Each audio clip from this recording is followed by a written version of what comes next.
Buenos días, buenas tardes, buenas noches, a la hora en que tú me estés viendo en estos momentos. Soy Nevi Ortega, estudiante de la Maestría de Gestión de Talento Humano en el marco convenio de la Universidad Politécnica Territorial José Antonio Anzoátegui y la UNESUR. Mi tema de hoy se refiere a la línea de tiempo de la sociología y la gestión del talento humano. Me gustaría comenzar por definir lo que es la sociología.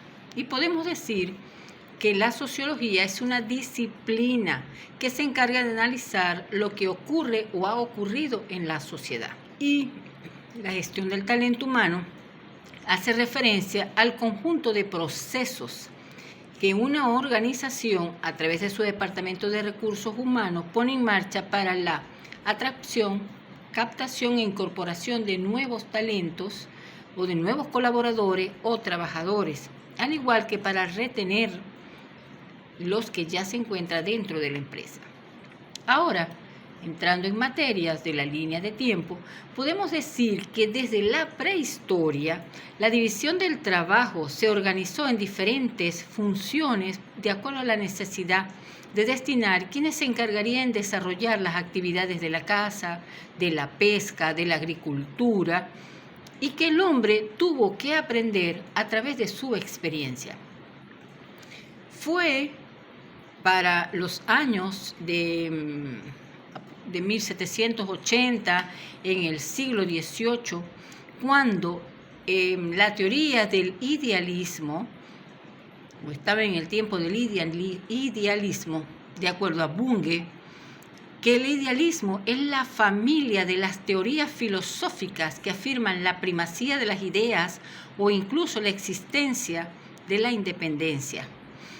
Para este siglo XVIII pudiéramos nombrar que en ese tiempo, de 1789, cuando inicia la Revolución Francesa, o la Revolución Industrial a partir de 1760, para ser como más cercano, donde se habla de que las grandes transformaciones en Inglaterra a finales del siglo XVIII van a influir y determinar el desarrollo de la economía en el sistema artesanal, que dio paso a la manufactura.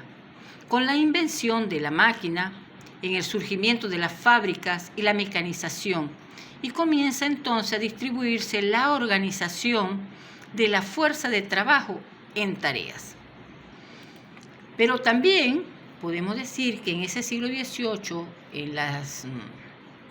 en el tiempo del idealismo, en el inicio de la Revolución Francesa, se da el hito de los cambios sociales y políticos, donde comienza la crisis de la monarquía, lo que llamamos la Revolución Industrial, y la concepción idealista se encuentra en un proceso de cambio que desembocará en la teoría del positivismo.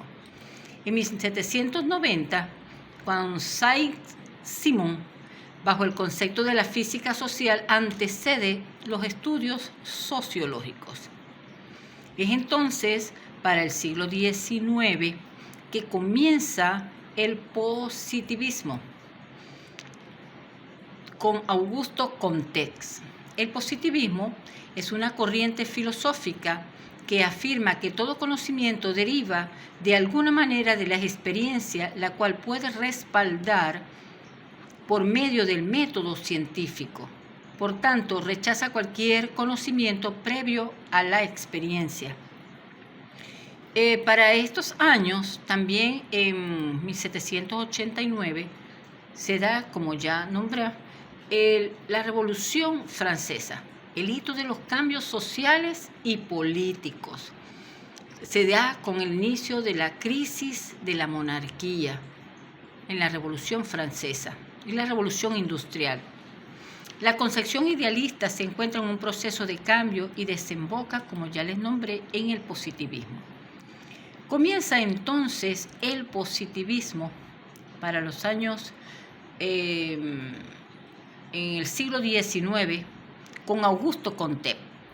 El positivismo es una corriente filosófica que afirma que todo conocimiento deriva de alguna manera de la experiencia la cual se puede respaldar por medio del método científico. Por tanto, esto rechaza cualquier conocimiento previo a la experiencia. Para 1760, que surge la Revolución Industrial, a 1856, que inicia la escuela clásica, surge un intento de abordar científicamente el proceso administrativo sobre la base del análisis del trabajo mediante el estudio de tiempos y movimientos. Aquí quiero detenerme un poco para hablar sobre Karl Marx. Karl Marx desarrolló su análisis económico dentro de su teoría del materialismo histórico y su crítica al sistema capitalista.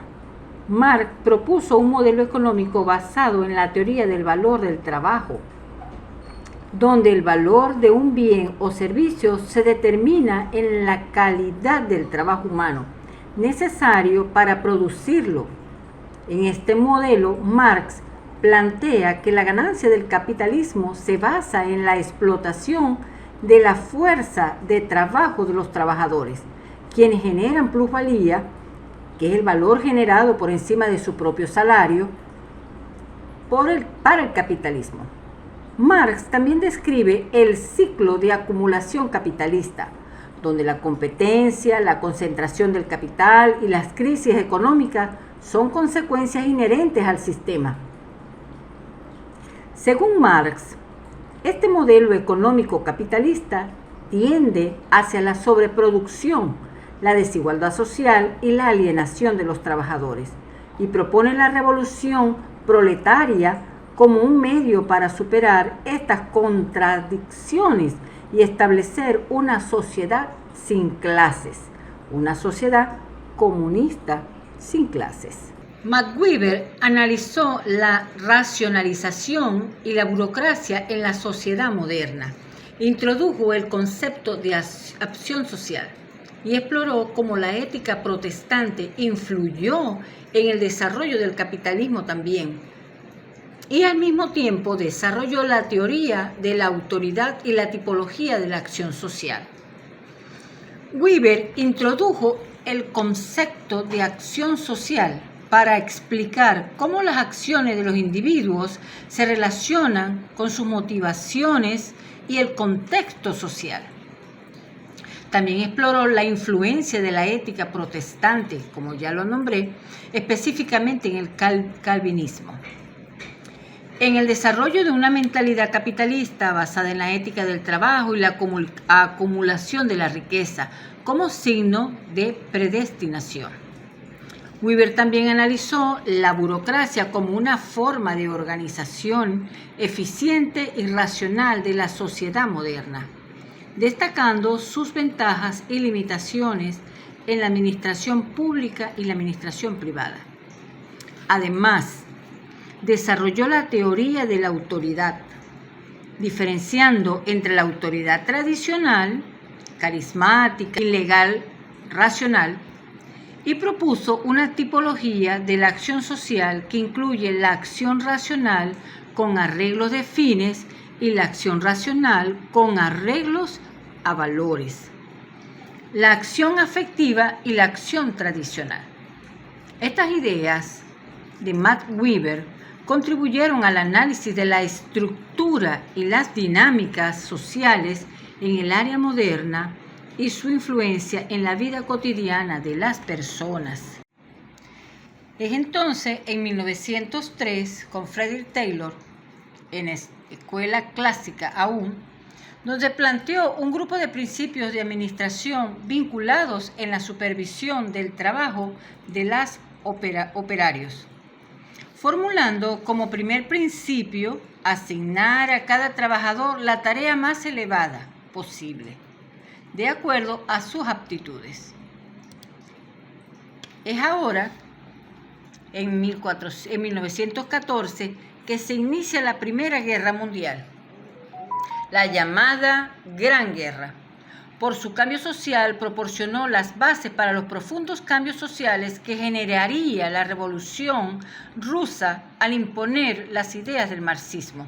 Y en 1917 la Revolución Rusa. Continuando con el siglo del marxismo, en el siglo XIX y en el siglo XX, llega entonces, en 1939, la Segunda Guerra Mundial, que proporcionó, por la degradación del ser humano y su impacto social, los fundamentos para las teorías sociales que buscaban respuestas al horror vivido en ese periodo. Luego, en 1940, Talcott-Parsons, basada en los datos empíricos, la teoría de la acción social de Parsons fue la primera teoría de sistemas sociales desarrollando en Estados Unidos de carácter amplio, sistemático y generalizable. Ahora, en 1950 llega Claudius Levin-Strauss. Este es el maestro estructuralista social. Desarrolló una investigación teórica mucho más amplia que tendría que plantear los fundamentos estructurales del pensamiento en general y a basar las diversas ciencias humanas en la relación entre la naturaleza y la cultura. Es entonces para la teoría de la transición con Parker, donde se formulan los principios de la coordinación como un aspecto básico en el proceso administrativo, en el que tienen un papel preponderante las relaciones interpersonales y la comunicación, y hace así énfasis además en la necesidad de la participación de directivos y subordinados en la planeación de las tareas. Es para 1950 donde se llega a la teoría estructuralista. Ya de la teoría de la transición, en 1942, pasamos entonces a la teoría estructuralista.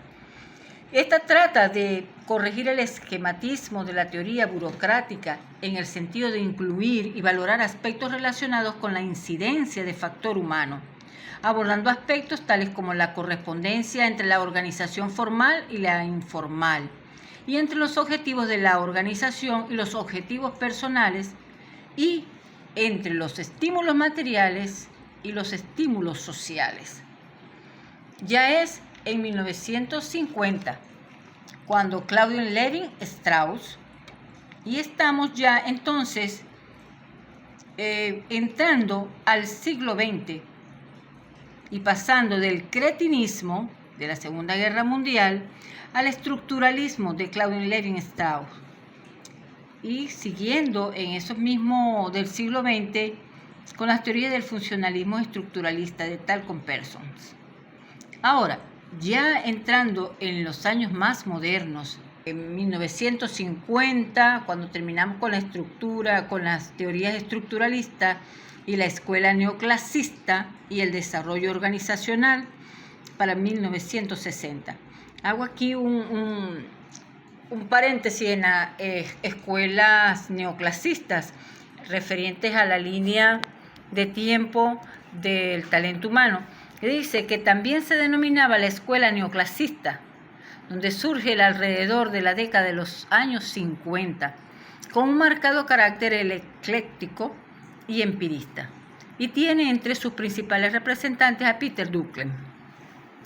Ya sería para 1960, en el desarrollo organizacional, la teoría del desarrollo organizacional, y se desarrolla fundamentalmente por grupos de científicos del comportamiento psicológico y culturales de empresas de la década de los años 60, y tiene su centro en estudios del crecimiento planificado de las organizaciones. 70-71 que surge Jürgen Habermas. Habermas es el miembro más eminente de la segunda generación de las escuelas de Frankfurt y uno de los exponentes en la teoría crítica desarrollada en el Instituto de Investigaciones Sociales. Entre sus aportes destacan la construcción teórica de la acción comunicativa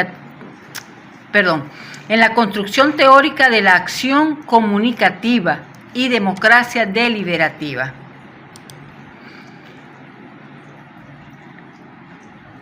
Y en 1970-71 surge la teoría de la transición de Barnard.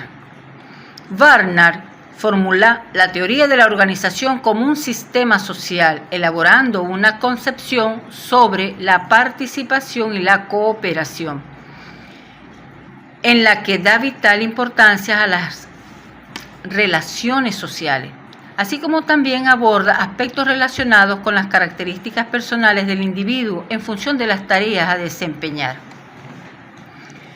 Para 1975, durante esta teoría de la transición, en la línea de tiempo del talento humano, Miles planteaba que el enfoque de la administración científica resaltaba que, mediante los métodos científicos, se podrían proyectar cargos y entrenar a personas para obtener un resultado máximo. Un principio básico en el proyecto del cargo es que éste debe contener un número limitado de tareas relacionadas a cada cual y a los que requieren habilidades similares y periódicas de igual grado de aprendizaje. Y para 1976, en esta misma línea del talento humano, concluye que la administración científica trataba de segmentar los cargos y las tareas repetitivas. Es entonces que en 1991, ¿sí? Para los años 1991, en el siglo XX, en la teoría del posmodernismo, comienza ya en 1980 la Escuela de las Relaciones Humanas, con Mayo, Roedigsberger y Dixon, en los experimentos que buscaban las condiciones materiales para mejorar la productividad, y se encontraron también que las relaciones interpersonales actúan en el mundo del trabajo. Es entonces que coincide en 1990 con el inicio de lo que se llama el talento humano, a partir de 1990. Para ese año comienza entonces, se da un caso importante, que es la disolución de la Unión Soviética, y se materializan los nuevos cambios sociales en magnitud que se alejan de la corriente marxista que imperaba prácticamente en la Unión Soviética desde la Revolución Rusa en 1991. Y entra a partir del 2010 con Zygmunt Bauman, quien se enfocó en la estratificación social y en el movimiento obrero, antes de interesarse en temas más globales, tales como la naturaleza de la modernidad. Y entonces, al finalizar nuestra línea de tiempo, para el 2014 entra lo que para nosotros es el talento humano, nuestro talento humano actual. Y surge entonces la gestión del talento humano. Espero que le haya sido de su completo agrado y que hayan tenido buena información. Se despide de ustedes, Nevi Ortega.